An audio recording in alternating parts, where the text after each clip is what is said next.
আল্লাহ রাব্বুল আলামিন বলছেন ওয়াদ-দুহা ওয়াল-লাইলি ইযা সাজা মা ওয়াদ্দা'আকা রাব্বুকা ওয়া মা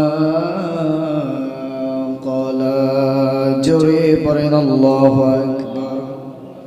আল্লাহ তাআলা বলছেন ওয়াদ-দুহা, দিনের কসম, সূর্যের আলোর কসম, ওয়াল-লাইলি ইযা সাজা, রাতের সেই অন্ধকারের কসম, যখন রাত্রে অন্ধকার হয়, সেই নিঝুম রাতের অন্ধকারের কসম। মা ওয়াদ্দা'আকা রাব্বুকা মা ক্বালা, আমি আপনাকে পরিত্যাগ করি নাই, আমি আপনাকে ছেড়ে যাই নাই। কোরআনুল কারীমের যে কোনো একটা সূরা সম্পর্কে যখন আপনি তাফসীর বুঝবেন, সেই সূরা নাযিল হওয়ার প্রেক্ষাপট আপনাকে সবার আগে জানতে হবে, যেটাকে আমরা বাংলায় বলি কিচ্ছা, কাহিনী অথবা ঘটনা, যেটাকে আমরা আরবিতে বলি সাবাবুন নুজুল বা শানে নুজুল। শোনেন, এই সূরা নাযিল হওয়ার কারণ কি? মক্কাতুল মুকাররমায় আমার নবীজি যখন এই কোরআনুল কারীম থেকে যখন দাওয়াতি কাজ যখন শুরু করলেন, এই কোরআন দিয়ে যখন মানুষদেরকে যখন দাওয়াত আরম্ভ করলেন, মক্কার কাফির মুশরিকদের কাছে আমার নবী তখন খারাপ হয়ে গেল। আমার নবীজির বয়স যখন মাত্র 40 বছর বয়স, তখন আল্লাহ তাআলা এই কোরআন নাযিল করেছেন।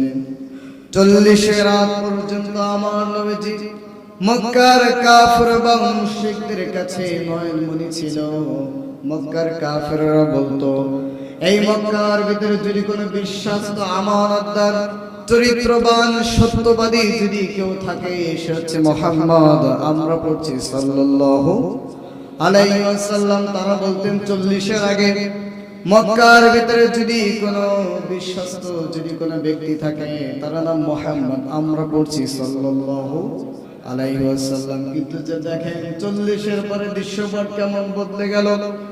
40-এর পরে যখন কোরআন যখন নাযিল হলো, তখন আমার নবীজিকে তখন তারা আজে বাজে ভাষায় গালিগালাজ করা আরম্ভ করে দিল। মক্কার কাফিররা আমার নবীজিকে বলতে লাগলো পাগল, গণক, জাদুকর। তারা আমার নবীজিকে গালি দেওয়া শুরু করে দিল। অপরাধ ছিল আমার নবীজি কোরআন দিয়ে মানুষদেরকে হিদায়াতের পথে তিনি দাওয়াত দিয়েছেন। এর জন্য প্রিয় ভাইরা আমার, সেই যুগ থেকে এখনো পর্যন্ত কাফিরদের চরিত্র, মুশরিকদের চরিত্র, তাদের সামনে তাদের সমাজে কেউ যদি আল্লাহর কোরআন দিয়ে যদি কথা বলে, কেউ যদি আল্লাহর কোরআন দিয়ে যদি দাওয়াতি কাজ যদি করে, তাদেরকেও গালি দেয়।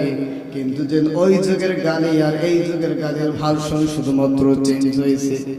ওই যুগে আমার নবীজিকে বলতো পাগল, গণক, জাদুকর, আর বর্তমানে কোরআন দিয়ে কথা বললে বলা হয় মৌলবাদী, জঙ্গি, রাজাকার। ঠিক কিনা আমার ভাইরা? এই কোরআন হঠাৎ করে নাযিল হওয়া বন্ধ হয়ে গেল। কোন তাফসীরের বর্ণনায় পাওয়া যায় আমার নবীজির উপর একাধার 15 দিন কোরআন নাযিল হয় নাই। কোন তাফসীরের বর্ণনায় পাওয়া যায় 20 দিন, 30 দিন, 45 দিন, দীর্ঘদিন আমার নবীজির উপর ওহী নাযিল হয় না। মক্কার কাফিররা বলতে লাগলো, কি বাবার মুহাম্মদ, তোমার কাছে এখন আর কোনো বার্তা আসে না, তোমার রব এখন তোমাকে কোনো সংবাদ পাঠায় না। আবু লাহাবের স্ত্রী উম্মে জামিল বলতেছে, মুহাম্মদ, তোমার কাছে যে শয়তান তোমার কাছে বার্তা নিয়ে আসতো, সেই শয়তান তোমাকে ভুলে গিয়েছে, তোমাকে পরিত্যাগ করেছে। বলি নাউযুবিল্লাহ। কাফিররা বলতে লাগলো, মুহাম্মদ, আমরা পড়ছি সাল্লাল্লাহু আলাইহি ওয়াসাল্লাম, তোমাকে যে রব তোমার উপর ওহী নাযিল করতো, বার্তা পাঠাতো, সেই রব তোমাকে ভুলে গিয়েছে, তোমাকে পরিত্যাগ করেছে। তখন আমার নবীজির পেরেশানি বেড়ে গেল, আমার নবীজির হতাশা বেড়ে গেল। আল্লাহ তাআলা তখন এই সূরা দোহা নাযিল করলেন আমার নবীজিকে সান্ত্বনা দেওয়ার জন্য, আর কাফিরদের মুখের পরে আল্লাহ তাআলা জবাব ছেড়ে দেওয়ার জন্য আল্লাহ তাআলা সূরা দোহা নাযিল করে দিল। আল্লাহ তাআলা তখন বলছেন, ওয়াদ-দুহা ওয়াল-লাইলি ইযা সাজা মা ওয়াদ্দা'আকা রাব্বুকা ওয়া وما قلى আল্লাহ তাআলা বলছেন আত্মহা দিনের কসম যখন দিন আলোকিত হয় আলোর কসম ওয়াল্লাইলি ইযা সাজা লিজুমরাতির অন্ধকারের কসম মা ওয়াদ্দাকা রাব্বুকা ওয়া মা ক্বালা ও নবী আমি আপনারে ভুলি নাই আমি আপনারে ছেড়ে যাই নাই আমি আপনারে পরিত্যাগ করি নাই আমি আপনার উপর অসন্তুষ্ট হই নাই আমার ভাইরা কথা যদি বুঝে থাকেন তাহলে বলেন তো এই সূরার শুরুতেই আল্লাহ তাআলা কি খেয়েছেন যারা বলেন কি খেয়েছেন কসম খেয়েছেন কি খেয়েছেন কসম খেয়েছেন আলোচনা হচ্ছে এখন শুরু আলোচনা এখন শুরু এখন যদি মনোযোগ যদি আমার দিকে যদি না দেন তাহলে কি বুঝতে পারবেন না এই সূরার তাফসীর কাকে বলে বলেন এই সূরার শুরুতে আল্লাহ তাআলা কি খেয়েছেন কসম খেয়েছেন কি খেয়েছেন দিন এবং রাতের কসম খেয়েছেন এবার আপনার প্রশ্ন আসতে পারে হুজুর আল্লাহ তাআলা এই বিষয়ের সঙ্গে কেন কসম খেলেন দিন এবং রাতের সম্পর্ক কি দিন এবং রাতের সম্পর্ক আছে দেখেন আমরা সাধারণতভাবে কসম খাই আর আল্লাহ তাআলা কসম খায় আমাদের কসম আর আল্লাহ তাআলার কসম কে বলেন আমাদের কসম আর আল্লাহ তাআলার কসম কে আমরা সাধারণতভাবে আমরা কসম খাই কোন সত্যকে মিথ্যা বানানোর জন্য আমরা কসম খাই ঠিক না আবার মিথ্যাকে সত্য বানানোর জন্য আমরা কসম খাই আল্লাহ তাআলা কি মিথ্যাকে সত্য বানানোর জন্য কসম খায় হ্যাঁ আবার সত্যকে কি মিথ্যা বানানোর জন্য কি আল্লাহ কসম খায় না আল্লাহ তাআলা কসম খায় যে কোন একটা বিষয় আল্লাহ তাআলা যখন বান্দার মাঝখানে যখন তুলে ধরবে ওই বিষয়ের সঙ্গে যেই জিনিসটার বেশি সম্পর্ক ওই জিনিসটার নামই আল্লাহ তাআলা কসম খায় তাহলে এবার আসেন যে হুজুর এই ঘটনার ভিতরে দিন এবং রাতের সম্পর্ক শুনেন এই যে সূর্যের যে আলো এই যে দিন এই সারাটা দিন আপনি যদি মাঠে ফসল চাষ করার জন্য আপনি যদি কাজ করেন সারাটাই দিন যদি রিকশা চালান রাতের অন্ধকারে আপনি যখন ঘুমান সকালবেলা আবার যখন উঠেন আপনার শরীরে একটা এনার্জি একটা ভাব হয় না সারা দিনের ক্লান্ত রাতের বেলা যখন ঘুমান সব ক্লান্ত কি হয়ে যায় দূর হয়ে যায় আর একটু বুঝাই বলি যারা সরকারি অফিসে যারা চাকরি করে এদের কি টানা এক সপ্তাহ কি অফিসে কাজ করে নাকি একটু ছুটিও আছে আছে না শুক্রবার ছুটি আছে শনিবার ছুটি আছে এই যে দুইটা ছুটি কেন দেয় এদের সপ্তাহে 7 দিনের 5 দিন টানা অফিস করলো 2 দিন যাতে বাসায় গিয়ে যাতে একটু রেস্ট নিতে পারে তেমনি করে আপনি দিনের বেলা যখন কাজ করবেন রুজি রোজগার উপার্জনের জন্য যখন সারাদিন যখন কাজ করবেন রাতের অন্ধকারে বাসায় গিয়ে একটু বিশ্রাম নেবেন তা আল্লাহ তাআলা বলছেন নবীরে এই কোরআনটা তো কোনো সাধারণ বাণী না এই কোরআনের একটা ওয়েট আছে আমি যদি এই ভারী বোঝা যদি আপনার উপর যদি লাগাতার আমি যদি নাযিল করে আপনি তো অসুস্থ হয়ে পড়বেন এর জন্য আপনার একটু ছুটি দরকার আপনার একটু বিশ্রাম দরকার যার কারণে আমি কয়েকদিন আমি ওহী নাযিল করে আমি বন্ধ করে দিয়েছি দিনের বেলা মানুষ যেমন করে পরিশ্রম করে রাতের বেলা যেমন বিশ্রাম নেয় তেমনি আপনার একটু বিশ্রাম নেওয়ার দরকার আছে তাহলে বুঝছেন আল্লাহ তাআলা কেন কসম খেয়েছেন এবার শুনেন এই যে দিনের আলো এই দিনের আলো আল্লাহ তাআলা যদি আমাদের জন্য যদি কিয়ামত পর্যন্ত যদি চিরস্থায়ী করে দেয় আচ্ছা বলেন তো আমরা কি কেউ কি বাঁচতে পারবো বলেন তো দিনের বেলা তাপমাত্রা বাড়ে নাকি কমে গরমের তাপমাত্রা বাড়ে না কমে বাড়ে না আর রাতের বেলা গরমের তাপমাত্রা কমে দেখবেন ঠান্ডা বেশি হয় আল্লাহ তাআলা বলছেন দিন এবং রাতের সম্পর্কে কোরআনুল কারীমের অন্যতম সূরা সূরাতুল কসাসের 71 নম্বর আয়াতে রব্বুল আলামিন সেই কথা চমৎকার করে বললেন উল আরাআইতুম ইন জাআলাল্লাহু আলাইকুমুল লাইলা সারমাদান ইলা ইয়াউমিল কিয়ামাতি মান ইলাহুন গায়রুল্লাহি ইয়াতিকুম বিদিয়া আফালা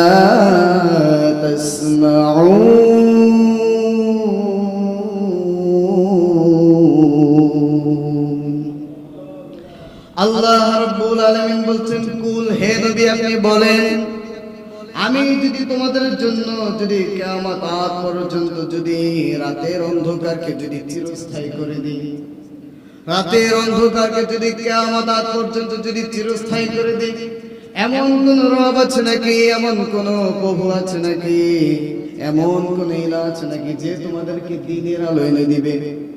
আল্লাহ তাআলা যদি কিয়ামত পর্যন্ত যদি রাতের অন্ধকারকে যদি চিরস্থায়ী করে দেয়, আচ্ছা বলেন আল্লাহ ব্যতীত কেউ কি দিন এনে দিতে পারবে আমাদেরকে?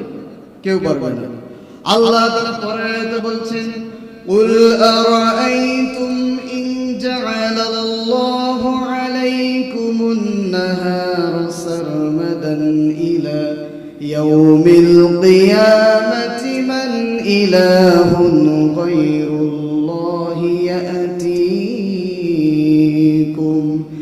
ইয়াতিকুম বিলাইলিন তাসকুনুনা ফীহি আফালা তুবসিরুন। আল্লাহ তাআলা বলছেন, তোমাদের জন্য যদি কিয়ামত পর্যন্ত যদি দিনের আলোকে যদি চিরস্থায়ী করে দেয়, এমন কোন রব আছে নাকি, এমন কোন ইলাহ আছে নাকি যিনি তোমাদেরকে রাতের অন্ধকার এনে দিবেন? আচ্ছা বলেন, দিনের আলোকে আল্লাহ তাআলা যদি কিয়ামত পর্যন্ত যদি চিরস্থায়ী করে দেয় সূর্যের আলোকে, তাহলে কি এমন কোন রব আছে আল্লাহ ব্যতীত কেউ পারবে রাত এনে দিতে? কেউ পারবে? কার ক্ষমতা আছে? কোন পীর সাহেবের ক্ষমতা আছে? কেউ পারবে না। তো দেখেন আল্লাহ তাআলা রাতের পর দিন দেয় কেন? শোনেন, এই যে দিনের বেলা তো আমরা আমাদের নিজেদের রিজিকের পিছনেই আমরা দৌড়াই, তাই না? মাথার ঘাম পায়ে ফেলে আমরা পরিশ্রম করি। রাতের এই অন্ধকার যদি না থাকতো, দিনের এই তাপমাত্রা যদি চিরস্থায়ী থাকতো, তাহলে আস্তে আস্তে এই তাপমাত্রা বেড়ে যেত না? আমরা কি কেউ বিশ্রাম নিতে পারতাম? বরঞ্চ তাপমাত্রার কারণে পৃথিবীর সমস্ত নদী নালা সাগরের পানি শুকায় যেত, আমরা মারা যেতাম। আবার যদি আল্লাহ তাআলা যদি রাতের অন্ধকারকে যদি চিরস্থায়ী করে দিত, ঠান্ডার তাপমাত্রা এতটাই বাড়তো, আস্তে আস্তে পুরো পৃথিবীটা আইসিইউতে পরিণত হয়ে যেত, আমরা সকলে মারা যেতাম। তাহলে আল্লাহ দেখেন কি সুন্দর, পৃথিবীটা কিভাবে পরিচালনাকারী। দিনের পরে রাত দেন কে? আবার রাতের পরে দিন দেয় কে? তাহলে এই বিশ্বের সঙ্গে রাত এবং দিনের সম্পর্ক কি বুঝছেন? সবাই বুঝছেন? অনেকে না বুঝে শুধু মাথা নাড়ায়। মনোযোগ দিন। আল্লাহ তাআলা বলছেন, মা ওয়াদাআকা রাব্বুকা ওয়া মা ক্বালা। ও নবী, দিনের পরে যেমন মানুষ রাতের বেলা যেমন বিশ্রাম নেয়, তেমনি করে আমি আপনার উপর কয়েকদিন আমি ওহী নাযিল করি না ইচ্ছাকৃতভাবে। আমি যদি এই ওহীটা যদি আমি আপনার উপর যদি একাধারে যদি নাযিল করি, আপনি তো অসুস্থ হয়ে পড়বেন। এই কোরআনের ওয়েট কেমন শুনেন। উম্মুল মুমিনিন মা আয়েশা রাদিয়াল্লাহু তাআলা আনহা তিনি বলেন, একদিন কনকনে শীতের রাতে বেলা আমার নবীজি আমার ঘরে শুয়েছিলেন। হঠাৎ করে আমি দেখলাম নবীজির পুরো শরীর থেকে টপ টপ করে ঘাম ঝরতেছে, এমনকি তার দাড়ি মুবারক থেকে টপ টপ করে ঘাম ঝরতেছে, প্রচন্ড শীতের কম্পন, নবীজি কাঁপতেছেন। তখন আমি বুঝতে পারলাম আল্লাহ তাআলা ওহী নাযিল করতেছেন। আবার আমার স্বামী যখন উটের পিঠে যখন বসতেন, তখন যদি ওহী নাযিল হতো, উট পর্যন্ত বালের সাথে মিশে যেত, উট দাঁড়াতে পারতো না ততক্ষণ, ওহী নাযিল হওয়া বন্ধ হতো না ততক্ষণ। তাহলে এই কোরআনের ওয়েট আছে না নাই? আরো জোরে বলেন, কোরআনের ওয়েট আছে না নাই? তাহলে এই কোরআন থেকে যারা এই কথা বলে তাদেরকেই গালি দেয়। আমার নবীজি এই কোরআন থেকে যখন দাওয়াতি কাজ যখন শুরু করলেন, তখন আমার নবীজিকে কাফেরেরা তোমরা গালিগালাজ করতে লাগলো। আজকে বর্তমান যুগে কোরআন থেকে কথা বলে আমাদেরকেও গালি দেয়, আছে না নাই? আর ওদের বলেন, আছে না নাই?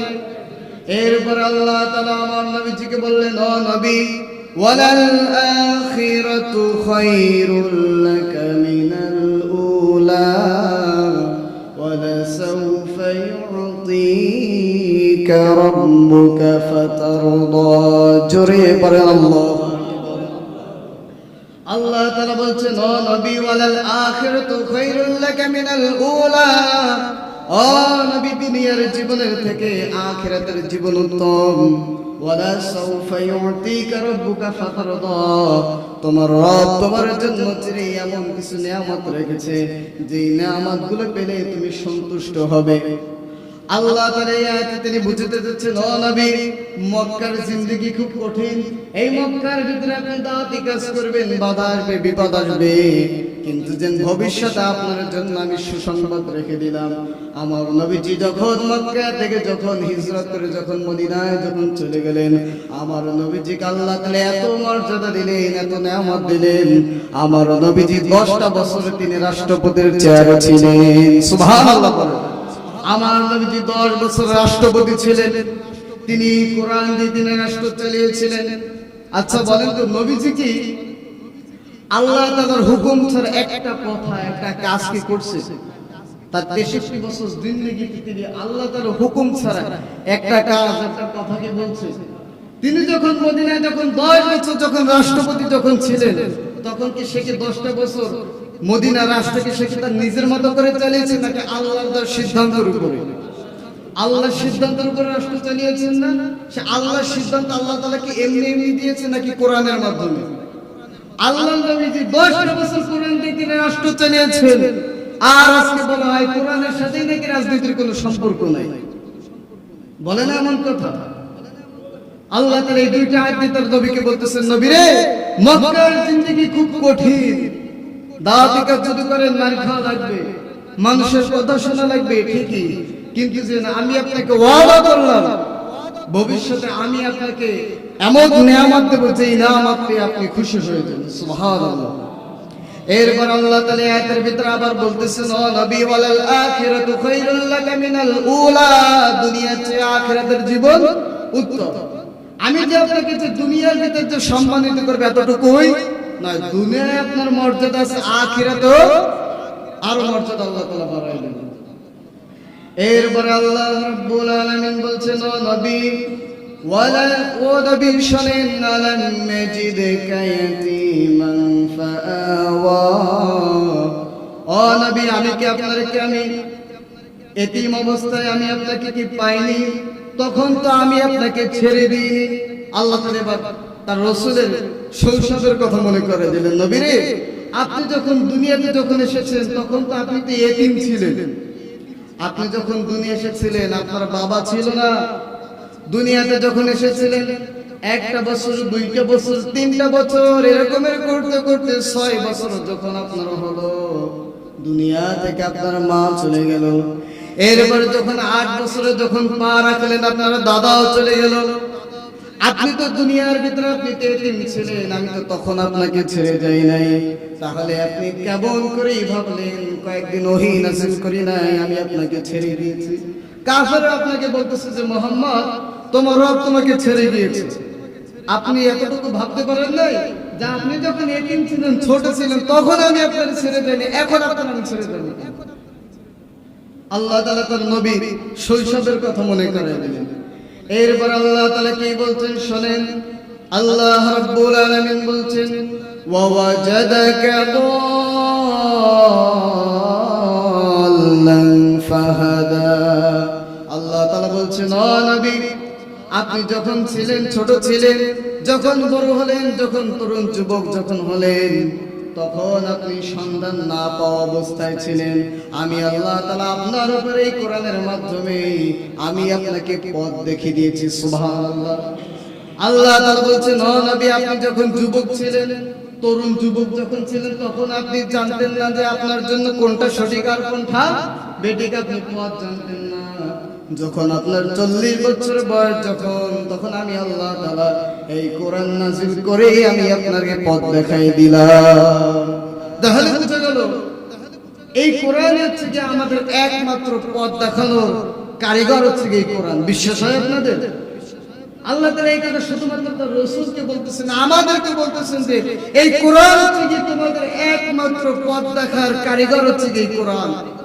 কোনটা সত্য আর কোনটা মিথ্যা যদি তোমরা বুঝতে চাও তাহলে এই কোরআনের কাছে সেই আল্লাহ তাআলা এই কোরআনের ভিতরে বলছেন, কোরআনুল কারীমের অন্যতম সূরা সূরাতুল ফুরকানের শুরুতেই রব্বুল আলামিন বলছেন, তাবারাকাল্লাযী জাআলা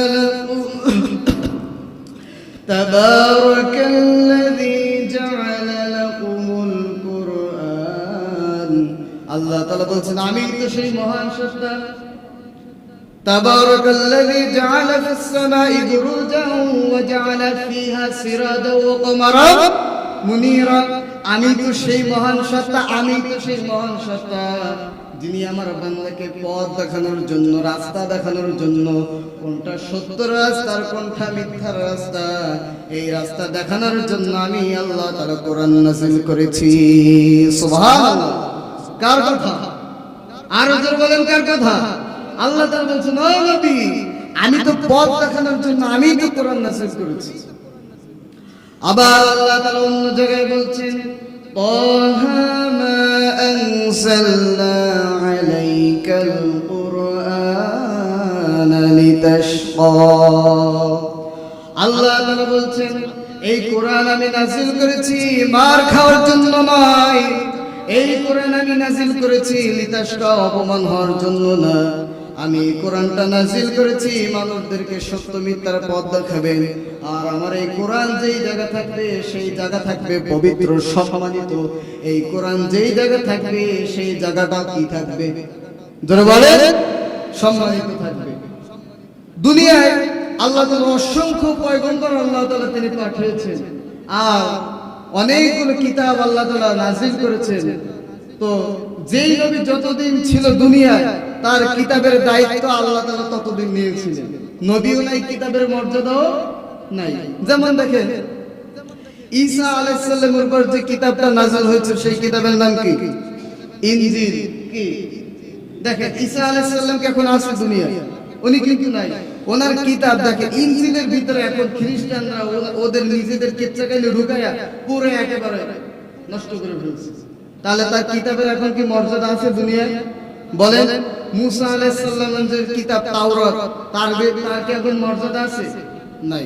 কিন্তু দেখেন, নবীজি আজ থেকে প্রায় 1450 বছর আগে তিনি দুনিয়া থেকে তিনি চলে গিয়েছেন, এখনো পর্যন্ত এই কিতাবের মর্যাদা আছে না নাই? এই কিতাবের একটা জবর, একটা যে, একটা পেশ কেউ কি আলাদা করতে পেরেছে? আল্লাহ তাআলা বলছেন, এই কিতাবের দায়িত্ব কারো না লাগবে না, কিয়ামত পর্যন্ত আমি আল্লাহ এই কিতাবের জিম্মাদার হয়ে গেলাম। সুবহানাল্লাহ। আল্লাহ রাব্বুল আলামিন বলছেন, ও নবী, আমি তো আপনাকে এই কোরআনের মাধ্যমে পথ দেখিয়েছি। এরপরে আল্লাহ তাআলা বলছেন, ওয়া ওয়াজাদাকা আইলান ফাআগনা ফাআম্মাল ইয়াতীমা ফালা তাকহার। আল্লাহ রাব্বুল আলামিন বলছেন, আর তোমাকে আমি অভাবগ্রস্ত অবস্থায় পেয়েছিলাম, তোমাকে আমি অভাব মুক্ত করেছি। আল্লাহ তাআলা এখানে বলতেছেন, ও নবী, আমি তো আপনাকে অভাবগ্রস্ত অবস্থায় পেয়েছিলাম। আপনি যখন দুনিয়াতে এসেছিলেন আপনার তো তেমন ধন সম্পদ ছিল না, তেমন টাকা পয়সা ছিল না। খাদিজার মাধ্যমে আমি আপনাকে বিবাহের যখন ব্যবস্থা করেছি, খাদিজার মাধ্যমে আমি আল্লাহ তাআলা আপনাকে নাজ নেয়ামত দিয়ে আমি আপনাকে অভাব মুক্ত করেছি। আল্লাহ নবীজি যখন যখন এসেছিলেন তখন সে কি বড় লোক ছিল নাকি গরিব ছিল? অভাবগ্রস্ত অবস্থায় ছিলেন। যখন 25 বছর বয়স যখন হলো, খাদিজা রাদিয়াল্লাহু তাআলা আনহার সঙ্গে যখন বিয়ে হলো, আল্লাহ তাআলা খাদিজার মাধ্যমে আমার নবীজির সব অভাব তিনি মুক্ত করে দিলেন। বল সুবহানাল্লাহ। এরপর আল্লাহ তাআলা বললেন, ফাআম্মাল ইয়াতীমা ফালা তাকহার। ও নবী, আপনি এতিমদের প্রতি আপনি কঠোর হয়েন না। কার কথা? আর জোরে বলেন, কার কথা? আচ্ছা বলেন, এই এতিমদের ব্যাপারে আল্লাহ তাআলা বলছেন, ও নবী, এতিমদের ব্যাপারে আপনি কঠোর হয়েন না। এই কথাকে আল্লাহ তাআলা শুধু কি তার নবীরে বলতেছেন নাকি আমাদেরকেও বলতেছেন? জোরে বলেন, আল্লাহ তাআলা কি শুধু কি তার পয়গম্বরকে বলতেছেন নাকি আমাদেরকেও বলতেছেন? বলতেছেন যে তোমরা এতিমদের প্রতি তোমরা কঠোর হয়েও না।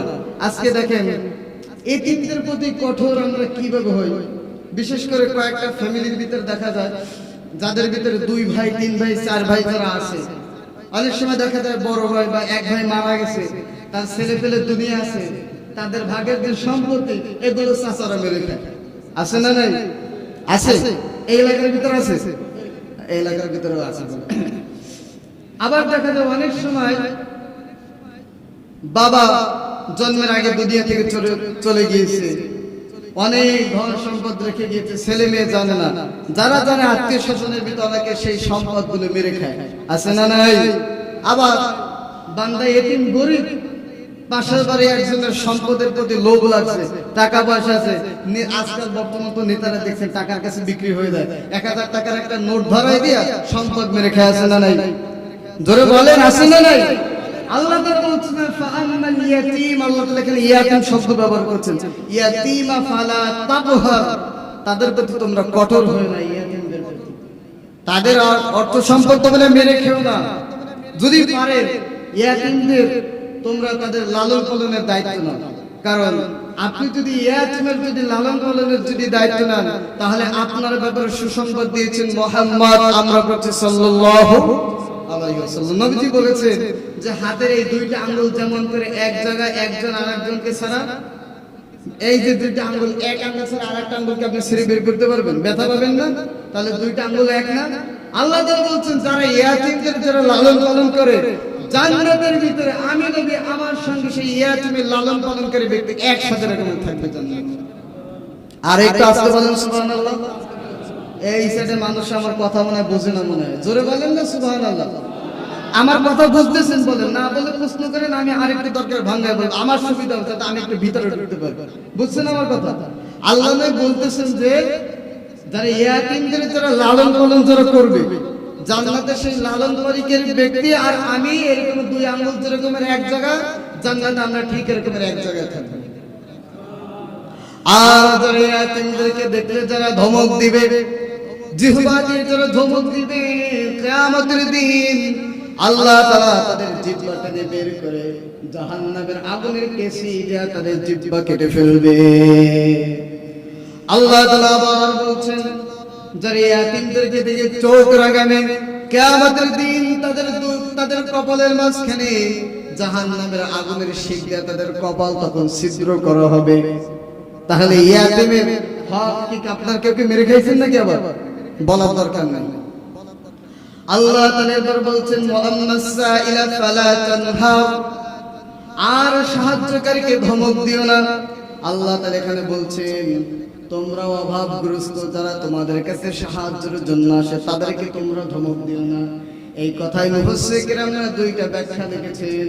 কোন মুফাসসির লিখেছেন এখানে আল্লাহ তাআলা অভাবগ্রস্ত মানুষদের কথা বলেছেন, আবার কোন মুফাসসির তারা তাদের কিতাবের ভিতরে লিখেছেন আল্লাহ তাআলা এই আয়াতের ভিতরে তিনি বুঝাতে চাচ্ছেন সমাজের ভিতরে কিছু মানুষ আছে যারা অল্প জানে, কি যারা অল্প জানে, বেশি জানে না, জ্ঞানওয়ালা মানুষদের কাছে একটু জানতে চায়, তারা ধমক দিয়ে পাঠায়।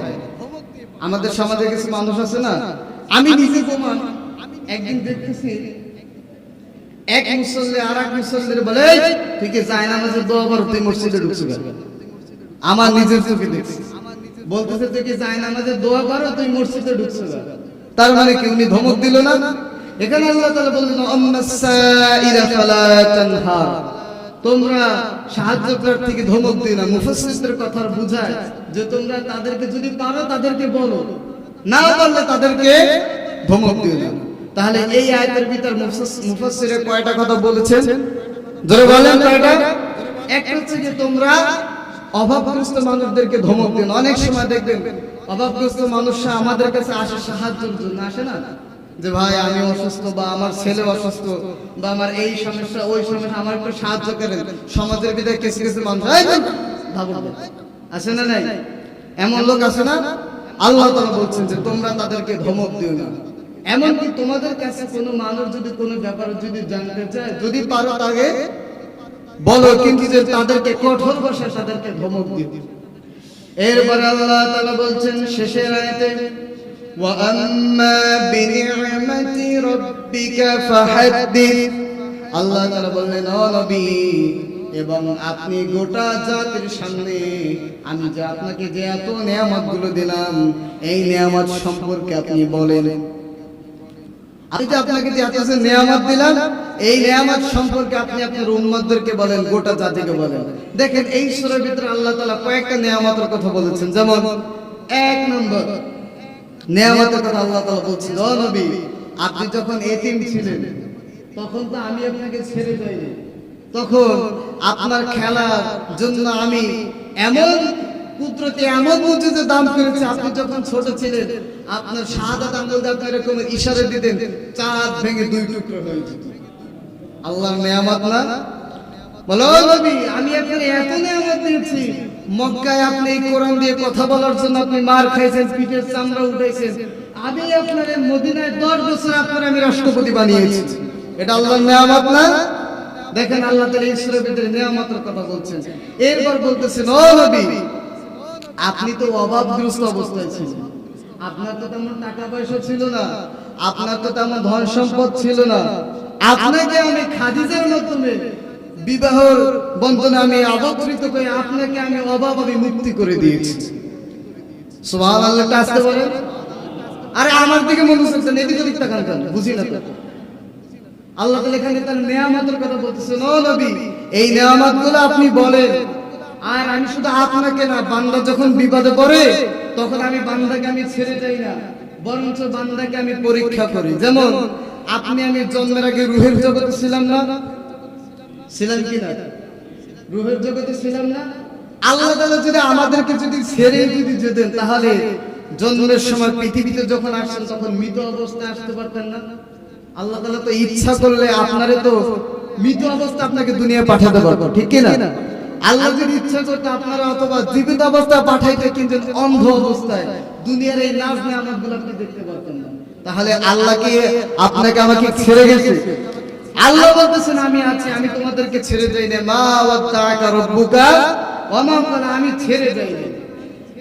আমি বান্দার উপরে বিপদ তখন দিয়ে আমি একটু বান্দাকে পরীক্ষা করার জন্য, যাতে বান্দা যদি একটু বিপদে পড়ে, বান্দা যাতে আমার একটু ডাকে। দেখবেন সমাজের ভিতরে অধিকাংশ মানুষ আছে দেখবেন, যারা বিশেষ করে নামাজ পড়ে না, কষ্ট পায় না, বাস্তব কথা, সমাজের কথা তুলে ধরতেছি। আমাদের সমাজে কিছু মানুষ আছে দেখবেন, যখন বিপদে যখন পড়ে, যখন বিপদে যখন পড়ে না, তখন দেখবেন মসজিদে আসে। আছে আপনার আশেপাশে একটু খোঁজ নিয়ে দেখেন, আমি মিথ্যা বলতেছি কিনা। সমাজে কিছু মানুষ আছে যখন বিপদে পড়ে যখন, তখন মসজিদে আসে। যেমন করোনা ভাইরাস যখন হয়েছিল, যখন 2020 সালে, ওরে বাপ রে বাপ, মসজিদের ভিতর মুসল্লি ধরাইতো না, মসজিদের ভিতর মুসল্লি ধরাইতো না। শেষ পেশে সরকার দিয়ে অনুমতি আসছিল যে প্রত্যেকটা মসজিদে 8 জনের বেশি মুসল্লি যাতে নামাজ না পড়ে। বান্দা পর্দা করে না, আল্লাহ বলে পর্দা করবি না, এমন বাইরাইতেছে পুরুষের পর্যন্ত মুখে মাস্ক লাগায়। কি ঠিক না? তো দেখেন আবার বর্তমানে পর্দা করতে করতে পুরুষদের ভিতরে একটা সমস্যা হয়ে গেছে, কাপড় টাকনোর নিচে বলে, মানে মহিলারা তো পর্দা করে, এরাও পর্দা করে। তো বান্দা যখন বিপদে পড়ে তখন আল্লাহর দিকে আসে। তা আল্লাহ তাআলা এগুলো পরীক্ষা করে। তো আল্লাহ তাআলা বলেন যে দেখি বান্দা একটু আমার দিকে একটু আসে কিনা। আর যখন আল্লাহ যখন তার নিয়ামতগুলো যখন দিয়ে দেয়, তখন বান্দা তো আল্লাহরে চেনেই না। চেনে? যেমন সপ্তাহে দিন কয়টা? জোরে বলেন কয়দিন? 7 দিন না? সপ্তাহে কয়দিন? 7 দিন। 7 দিনে দেখবেন 6 দিন মসজিদে আসেন। জুমার দিনও অনেক মুসল্লি আসেন, জুমার দিনও অনেক মুসল্লি আসেন। তো এই যে জুমার দিনের যে মুসল্লিরা আসে, এদেরকে দেখবেন এই 6 দিনের ভিতর যদি কোনো মুসিবতের ভিতর যদি পড়ে, দেখবেন মসজিদে আসে। এরা কি মসজিদে আসে? তখন দেখবেন এমন ভাবে নামাজ পড়া শুরু করে, দেখলে মনে হয় খাস জান্নাত দিয়ে পলায় এসে মনে হয় ফেরেশতারা ধরতে পারে না। আবার যখন বিপদ যখন মুক্ত যখন হয়ে যায়, মসজিদ কি চেনেই না। আছে না নাই? আবার অনেক আছে দেখবেন যখন বিপদে তাবলীগে যায়, 41 দিন সময় কাটায়, বাড়িতে যখন আসে ইল্লাল্লাহ ইল্লাল্লাহ ইল্লাল্লাহ সুবহানাল্লাহ সুবহানাল্লাহ। আবার যখন 2-4 দিন যখন যায়, আবার ইসলাম কি বোঝেই না। আছে না এমন মুসল্লি? আছে? তাহলে আমার ভাই, আজকের আলোচনার মূলত শিক্ষা হচ্ছে কি, আমরা যখন বিপদে পড়ি তখন আল্লাহ তাআলা আমাদেরকে ছেড়ে যায় না। তার নবীর মাধ্যমে বলতেছে যে আমি ছেড়ে যাই না, আমি আছি। আল্লাহ তাআলা সর্ব অবস্থায় আমাদের সাথে আছেন।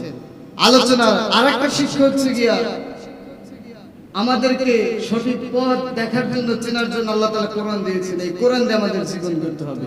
আলোচনার আরেকটা শিক্ষা হচ্ছে কি, এই আলেমদের সাথে কঠোর ব্যবহার করা যাবে না, অভাবগ্রস্ত মানুষদের সাথে ধমক দিয়ে কথা বলা যাবে না। তাহলে এই কয়েকটা বিষয় বুঝছেন তো আপনারা?